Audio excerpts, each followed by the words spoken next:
Welcome to More Than a Broker, the podcast that goes beyond the traditional definition of a logistics provider.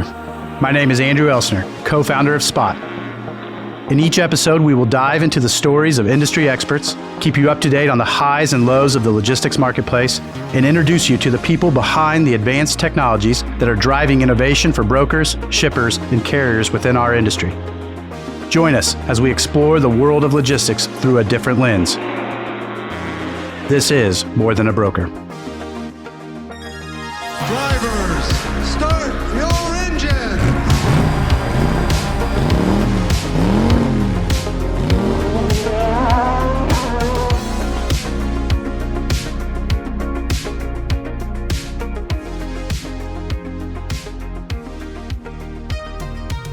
So how did you get into freight? I was the grandson of a railroad man, and my mother, raising two boys without a father, always exposed us to trains, and I got the bug. It's a bug. Once you get it, it's hard to get rid of it. It's a fascinating business.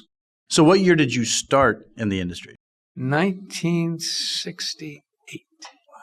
I was a loading dock in Philly. I learned how to use a jack and how the old school, The hydraulic. how to load a truck, how to strap a pallet, all that stuff. Yeah, and it was in a 1880s brick and wooden factory. How tall were the ceilings? 15 feet or so? Because they needed light, because they didn't have much light back then. That whole area, which was an area of about, 10 blocks long, is completely gone now. So your career, you went from the docks. I went to the docks to Vietnam and came home and had the GI Bill, and I managed to get into Harvard. And so I got a degree in transportation economics there. And that led me to Cummins Engine as a market research person. And then I went to the railroad for CSX, the railroad, for 17 years. Then I got back in trucking, blessedly, in 2003 at Schneider in Green Bay.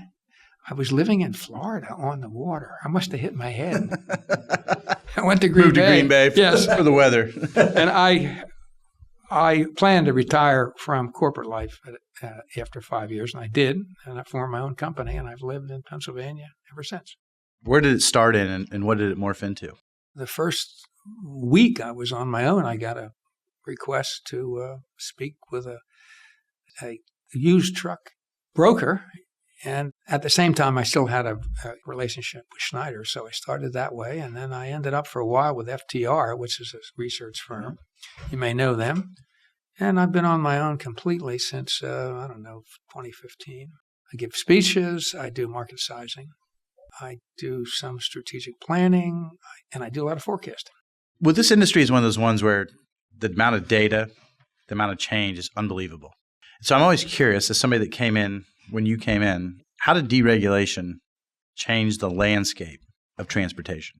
Let's talk trucking specifically. It revolutionized trucking, both from a freight matching standpoint. There was only a very small spot market that was allowed, and it was all produce and a few other things. So this entire industry that Spot is part of came out of that. It revolutionized productivity, about double. And it took business development from the lawyers and put it into business development people's hands. It caused a significant shift of traffic from rail to truck. And it showed what happens when the government gets out of the way. Speaking of the government. Oh, one more thing before we talk about that. I kept track back in the 70s, before deregulation, of the big truckload guys, because I knew that's where the future was. When you think back to that day, how many big truckload guys were there? Well, that's what I wanted to say. I had a list of 50. And, of course, the biggest was tiny by today's things. But here's the point. There were 3 of those guys left. Crete, Schneider, and CRST. All the rest of them failed. They could not deal with the radical change. When you think about pricing then, a truckload carrier, how would they set their price? It was a cartel. So when you got down to another city and you didn't have a load, was it trip leasing? Is that what they called it? No. So if I'm a truckload carrier, I'm based out of Indiana and I go to Alabama and I don't have a load back, how did I get a load back? First off, you had to have authority. And if you had authority, you probably already had arranged that load back, or you had arranged, a triangulation, but you went back much less efficiently than you did today. There was no spot market where you could go out and look for loads. So the carrier population grew like crazy. Absolutely. And small carriers probably proliferated? Oh, absolutely. It used to be that the spot market is the repository of surge capacity. Yeah. That's why it exists, because it's special, right? In those days, the big fleets in their contracts kept their own surge capacity because they had pricing. And so if they needed a couple extra trucks, okay, we have extra ones, go ahead. And they used it. And so the shippers were dependent on their relationships with the carriers to solve surge problems. So back then, relationships with who you knew probably mattered a ton. Particularly if there was a lawyer involved. What do you mean by a lawyer? Oh, you had to get authority. And so there was a whole industry of lawyers who were experts at getting authority. And then when the MC numbers after 1980 takes off. Anybody could do it. I mean, you know what the qualifications are today. Yeah. They're small. And the existing people had to go non-union, and they had difficulty with that. So if you look at Crete, CRST, and Schneider, they succeeded. When I joined Schneider in 2003, they had one unionized operation left out of 16,000 trucks. Speaking of the government, does the election actually impact the freight markets? So there's been a lot of posts coming out pre and now post today, looking around, reading everything. There's a lot of pundits and there's a lot of people. How will this election impact the freight market in 25? Let's divide this into three topics. First one is the economy. Big deal. The second one will be driver supply. And the third one will be regulatory constraints. So the first one is, and I will talk about a couple of different things. First off, Trump wants to cut taxes. An economist loves when taxes are cut as long as spending is cut at the same time. Well, there's no plans to cut spending. So all we are doing is shifting the point of where the money comes from consumers to lenders. And what that means is there might be a short-term benefit giving consumers more money, but there's a long-term, very dangerous exposure because in the first place, we are taking investment money from business investment into loans to the government. But the other thing is we are now borrowing a third of what we spend. And this would make it worse. And so it brings forward the day when the house of cards collapses. Now, that's not going to be in the next 4 years, probably. It's possible, but unlikely. But sometime in your careers, you're going to have to deal with the depression of the 21st century. Yeah, right. So my point is the tax cuts have a short-term benefit, but they're not good economics unless you cut spending. Does it stimulate manufacturing? I'll talk about that next. The issue of tariffs to stimulate U.S. manufacturing. And I'll sum it up very quick. We don't have time to go into a tutorial on tariffs, but what I can tell you is every economist in the world says tariffs are a dumb idea.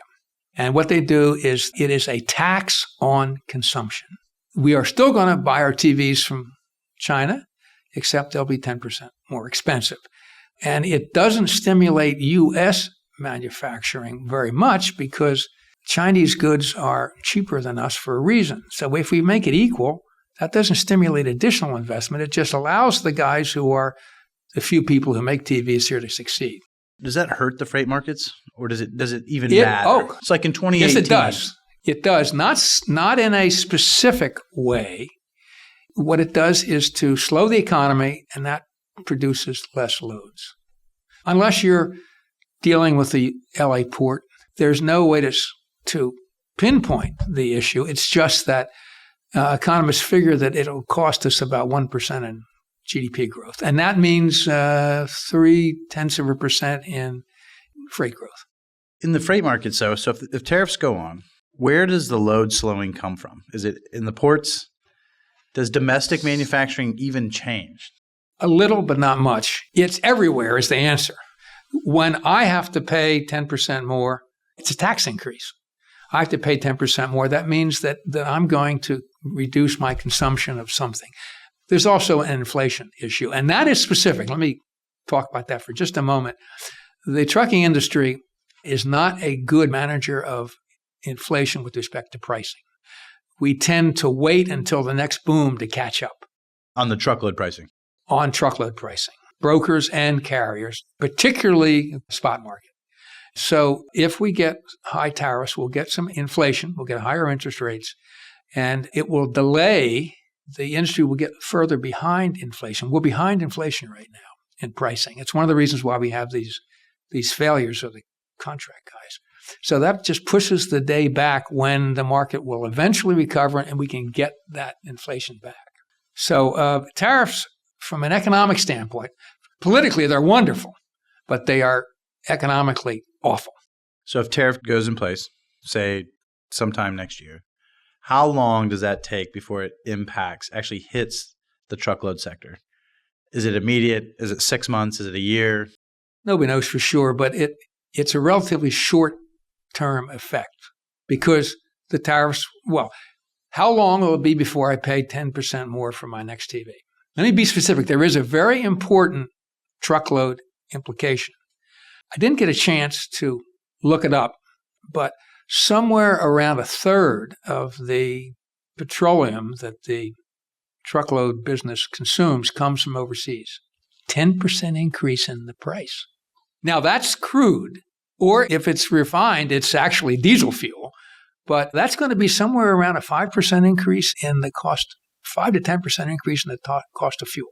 And that'll be immediate, or it'll be immediate because the traders will put it in. So in the first Trump term, 16, did the tariffs impact the truckload market? No, because the Chinese got around them. The tariffs were specific to China. Chinese, being smart people, said, oh, I'll make the parts here and I'll assemble it in Vietnam. We imported from Vietnam and everywhere else without the tariffs. Do you think a lot of the importing and manufacturing will shift towards Mexico? Yes. Eventually it'll shift back because automation will eliminate the labor cost advantage. But for the time being, until we get completely automated manufacturing, Mexico is very attractive. So you've seen a lot in this industry, and go back to 2009 to today. What do you think has been the craziest freight cycle you've seen? Oh, the 2020 and 2021 cycle. And it was crazy because there was an extreme crisis in demand. Everybody was asking for extra stuff because they were short. And we get driver shortages not because there aren't enough drivers long term.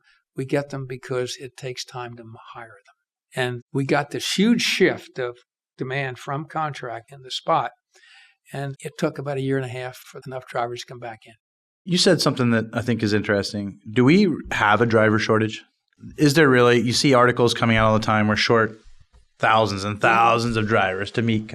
I was first asked that question in 1976. So what do you say? And since 1976, we've had a driver shortage. I'll define that in a second. Once, and that was in late 2020. If there's a driver shortage, it means the freight sits. Have you ever seen a situation in this industry where the freight sits? No. So by definition, we have enough drivers except that one time. What we have is a cycle in hiring. And the hiring process is slower than the increase in demand. And so it gets behind.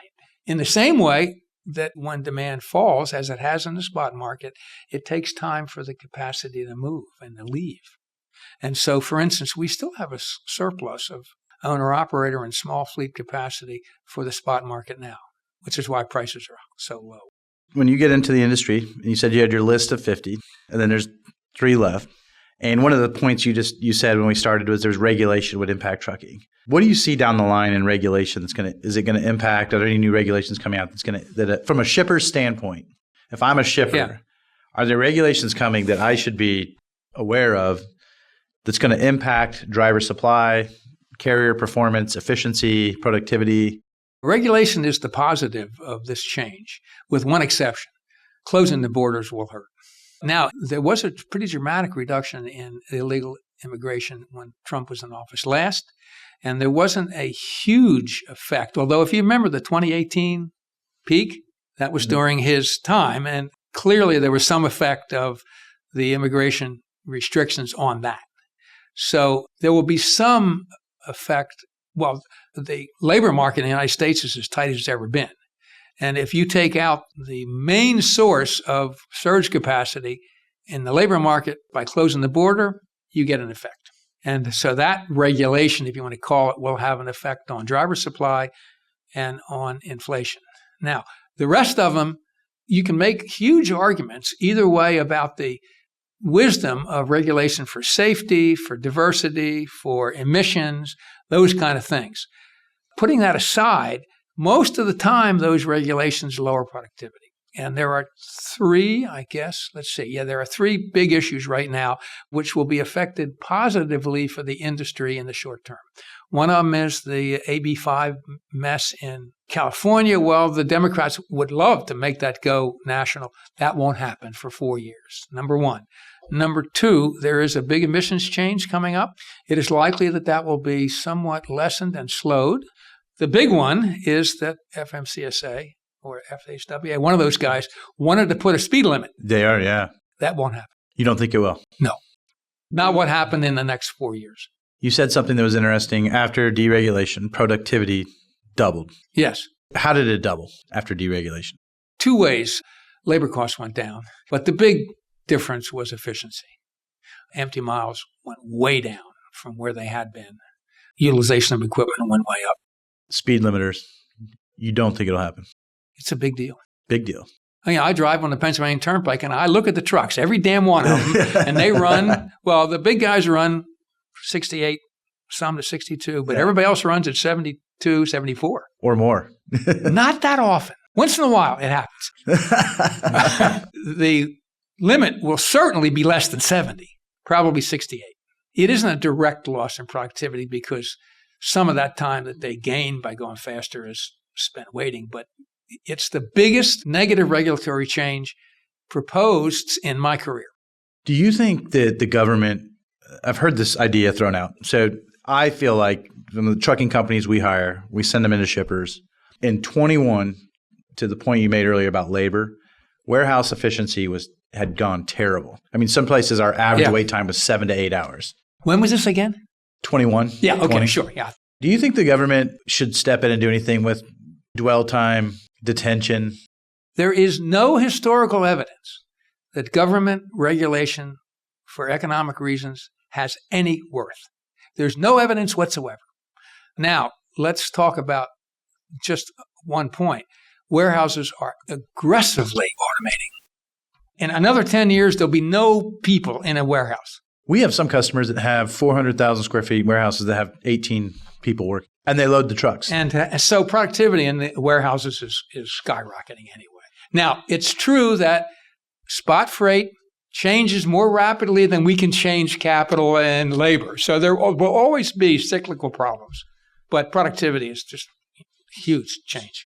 So people ask me all the time, from a shipper's perspective, will this market, or when will this market go back into a bull market from a truckload sector? Because I say this a lot. I don't think this was really, by definition, it's a recession, freight recession, but I think it's a reset. I call it a reset.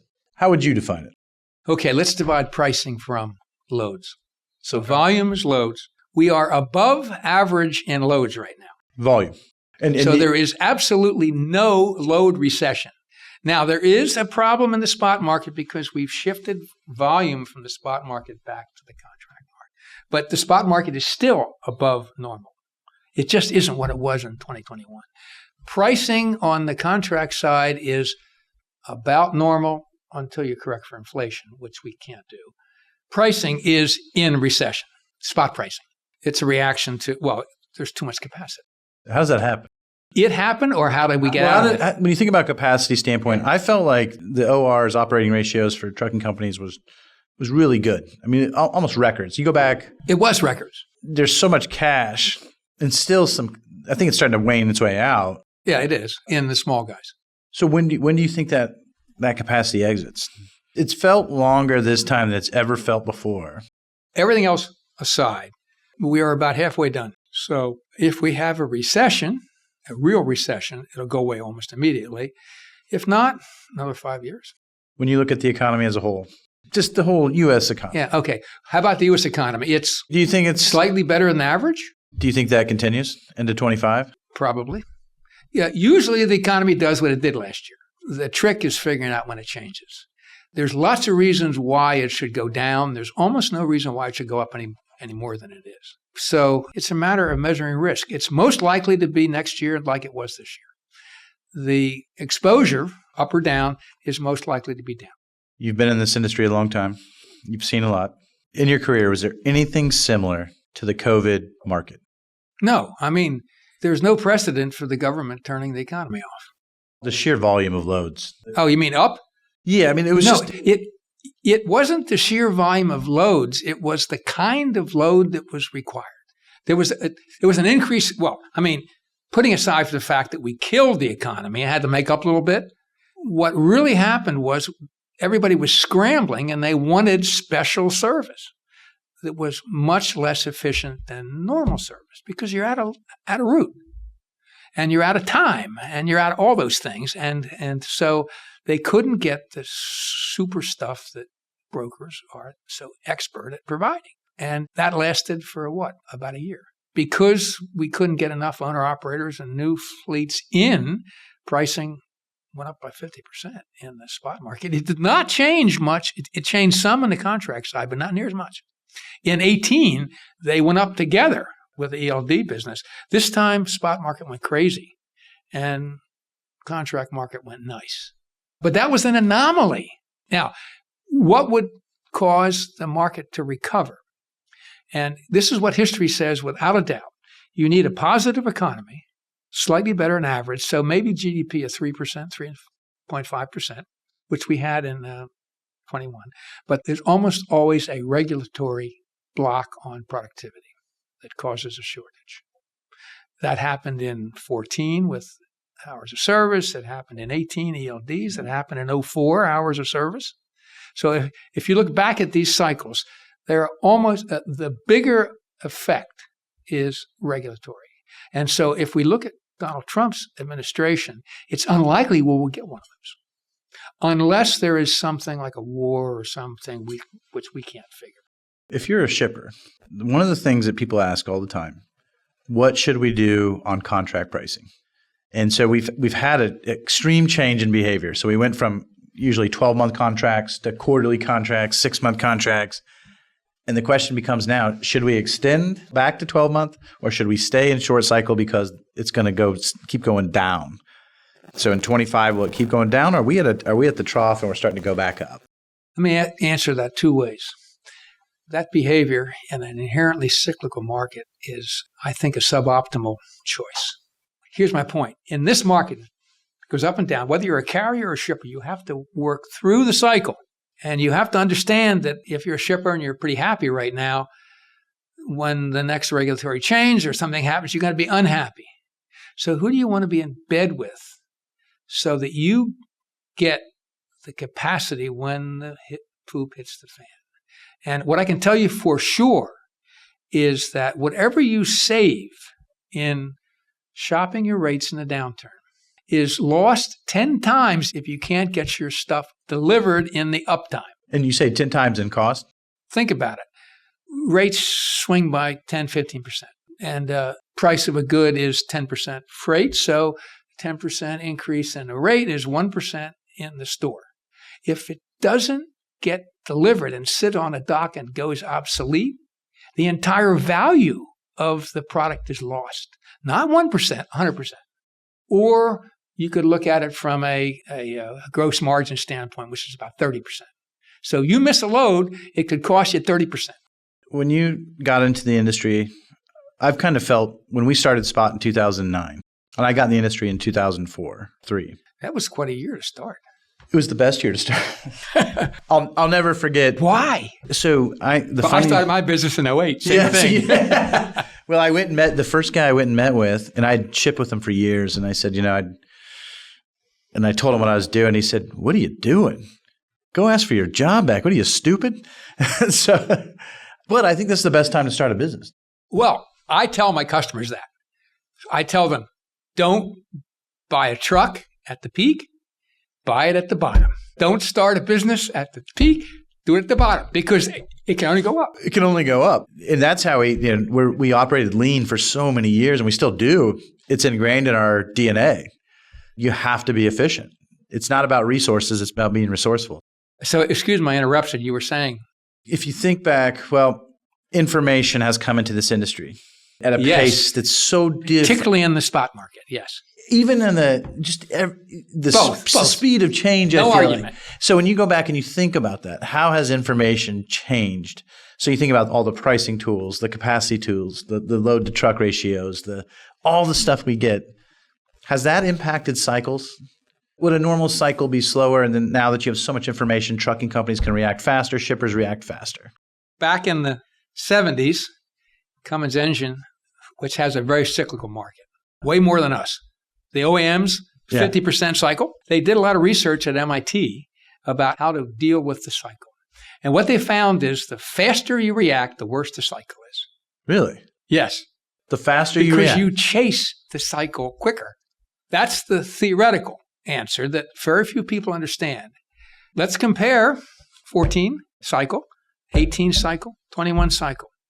And there was a step function increase in information between 14 and 18. And 18, and then even almost as faster. much. Right. Yeah. And so which cycle was the worst? The last one. By far. By far. Yeah. So there's no evidence that all that information helped us solve the shortage. Now, it almost certainly, here's the other side of it, the good side of it.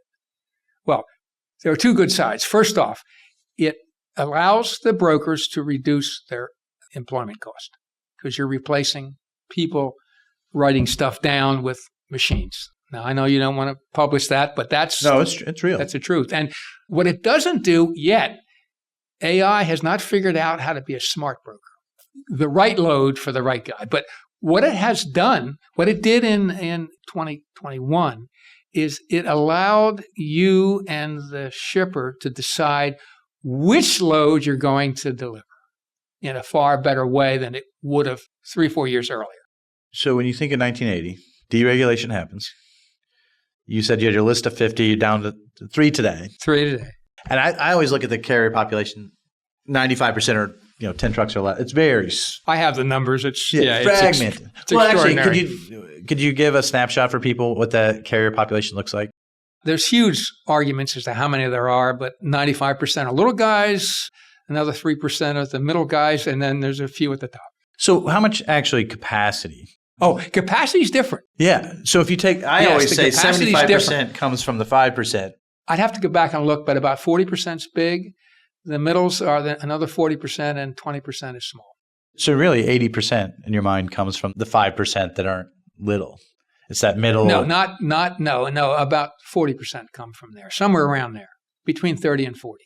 But that's all the contract stuff, and it includes all the dedicated. If we're looking at the spot market or at the combination of spot and what I call near spot, which is what people call one way, where there's no guarantee, that is far more oriented down because only the small guys specialize in the risk-taking that is part of that market.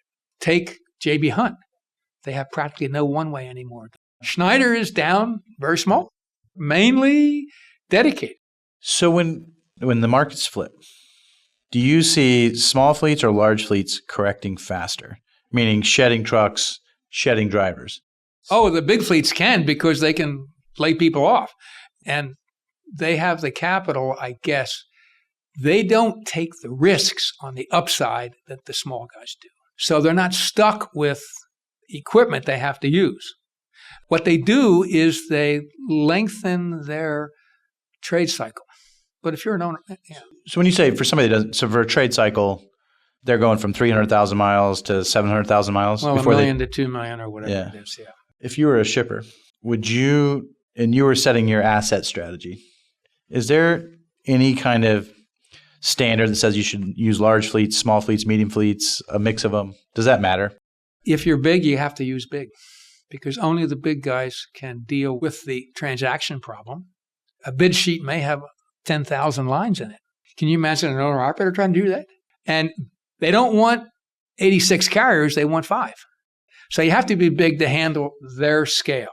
Now, having said that, there's also great evidence that the small guys have lower driver costs because they take care of the drivers. And there's a place for both. What I can tell you is that a good small fleet makes the same margin that J.B. Hunt does.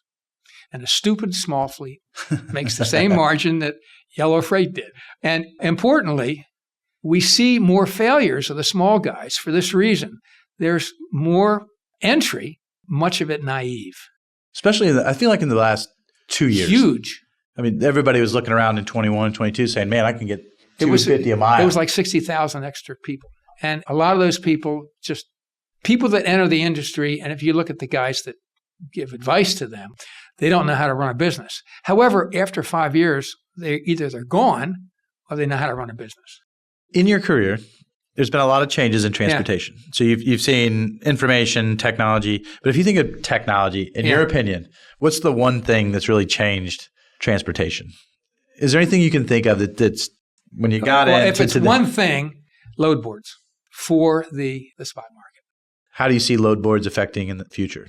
Today, load boards can be a source of people that get on and steal loads. That's another issue that I'm not well informed on. But you have to have them. And what I can tell you is the load board people are competing on security now. Right. They didn't before. They are now, big time. So load boards were the one thing that's the single most important. But the truckload market is the sum of two factors. Driver management, because the guy sleeps in the damn truck. And that goes away, by the way, in another 20 years. It's gone. Yeah. Do you think that's going to happen? Oh, it's too powerful. Do you think transit, you double service, and you halve cost, and you double service. So that's half. And the other half of the industry, 51% of the industry is load matching. And for some reason, in 1976, when I get in the industry, I said, oh, that's the problem. And it has been the problem ever since. And information really helps load matching. When you think of smaller trucking companies, are there things that a trucking company should be doing to improve their efficiency, to improve productivity for the trailer, for the driver? Is there anything that you look at and say, man, you should be doing these things? I'll divide it in two. There's a lot of operational issues that new small people have difficulty with. Those trucks are beautiful, but they have all that crap out in the airstream. I know an owner-operator who bragged about getting 6.2 miles a gallon because he was running at 62 miles an hour. The big guys are getting 8 now. So there's a lot of operating stuff that people help with. What they all need to understand, and by the way, the brokers and a bunch of other people are helping them, otherwise they won't survive, is how to find the right load at the right time and how to price it properly. Knowing how to price is huge in this industry, and truckers are not very good at it. They're shy.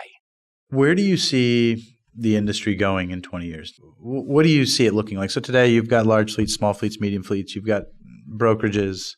You've got 4PLs that manage. What do you think is going to happen? Okay, first, it will be automated for sure. Now, how that fades in is a huge topic. But 30 years, 20 years from now, there'll be nobody driving trucks on Pennsylvania Turnpike or even in the neighborhood. And there's nobody driving trucks in drop lots now, isn't there? It's happening. So that's a huge thing. And here's the point. I'm going to duck this question because it's a big unknown. If you have the cost and you double the service, what the hell are the shippers going to do with that? It's a bonanza. And supply chains will change. Supply chains will change radically. And I'll give you only 2 examples. Beyond that, I don't know what's going to happen because it's too revolutionary. Here's the issue.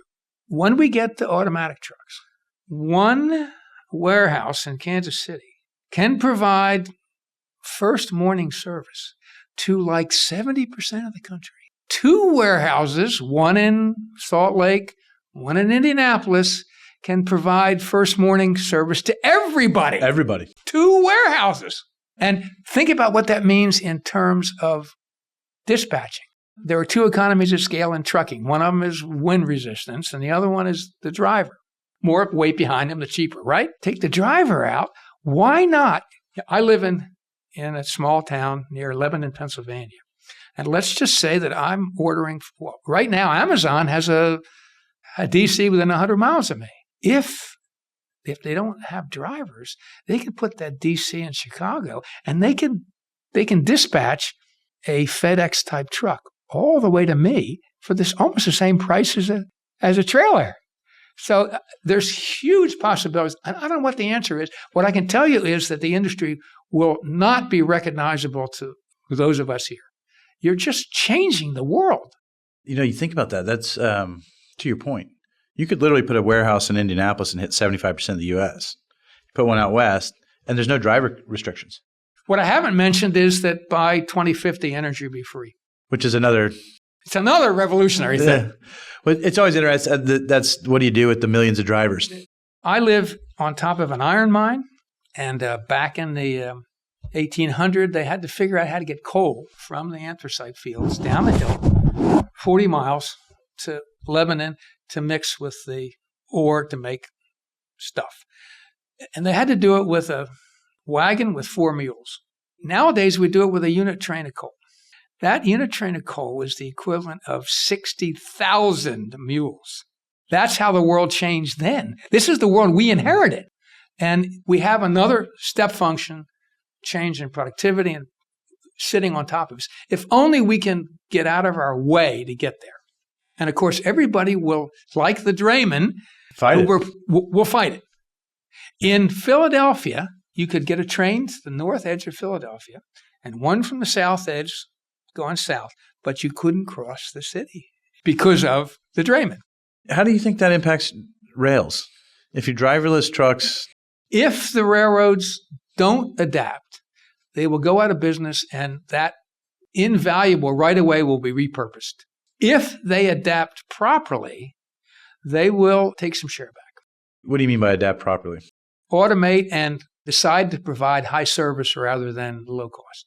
Automation allows them to provide good service at a lower cost than a truck. Right now, they provide bad service at a lower cost than a truck. There's no history of them being innovative in the last 100 years. So when you think about change in technology, automation, how does that impact trucking companies? Because today we talked about large, medium, and then very small that make up a big portion. What do you think happens? Let's divide it into 3 parts. There is the business of capital, and I don't know the answer to that. Some people are saying that the power units and the trailers will become a commodity. And so they'll be provided by some outfit that has 16 million of them, and you just use them day by day and you pay a fee. So I don't know what the answer to that is. The other 2 are managing the equipment is minor. If you have a 93% operating ratio, it matters, but compared to the other stuff, it's small. The 2 things that matter are driver management and load management. Load matching. Driver management goes away. So what is a truck fleet now? Insurance, what too. is CRST. Right now, they're a driver management company. Goes away. So what's left is what a broker does. So that's what the industry looks like. And I don't know, the more information we have, the smaller the economies of scale are, because you can always get the information from truckstop.com. We talked about tariffs. So impacting, if I'm a shipper and I'm looking out ahead next year and even the year after, we've had COVID, which was an anomaly, hopefully, in a lot of ways. Is there anything else from a shipper's perspective is it weather events that impacts their cost? Or is there anything else? Let me deal with weather very quickly. Weather is only important if you have a lot of snow or a lot of water. And there's no evidence that snow's getting worse, so you can ignore that unless you live in Green Bay, Wisconsin. And there is some small evidence that bad hurricanes are a little bit more frequent. It's not a big deal. So that's not going to change much. If you're operating in Florida or along the coast or in South Texas, you already know the problem there. So weather's not an issue, even with global warming. What I'm worried about in the short term, you're looking for things. First off, the number one thing to worry about is geopolitical problems. And whether you like Trump or not, he is far more volatile.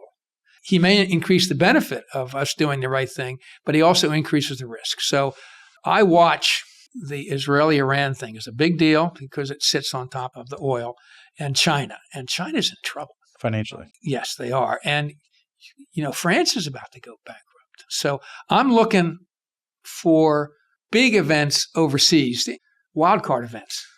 And what you need to do is to have a plan on the shelf to say, okay, if things get really bad, if we get another 2008, what will I do this time? It's not likely to happen. It's so important that you need to be prepared for it. If you're just looking short term, let's take tariffs. They have to be universal to have an effect. If Trump just slaps something on China, it means nothing. It has to be everywhere in order to have an effect on trucking and a big deal, unless you're dealing with Long Beach. So I watch for that. I watch to make sure that they're not progressing with the speed limit. That's the other big wild card here. I don't think it's going to happen, but it's easy to tell. Well, I really appreciate it. I enjoy your stuff, Thank the work you. you've done over the years. I've always liked to look at your site, and I appreciate you sitting down with us. It's a big topic. This thing's Nice to be here. changed so fast. It's crazy.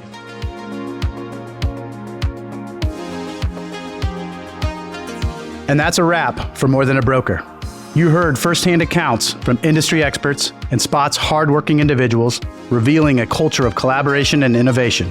For more information about Spot, our service offerings, our people and culture, our job postings, and more, check us out online at spotinc.com. That is spotinc.com. Thank you for listening and for being part of this journey. Until next time, keep striving to be more than a broker.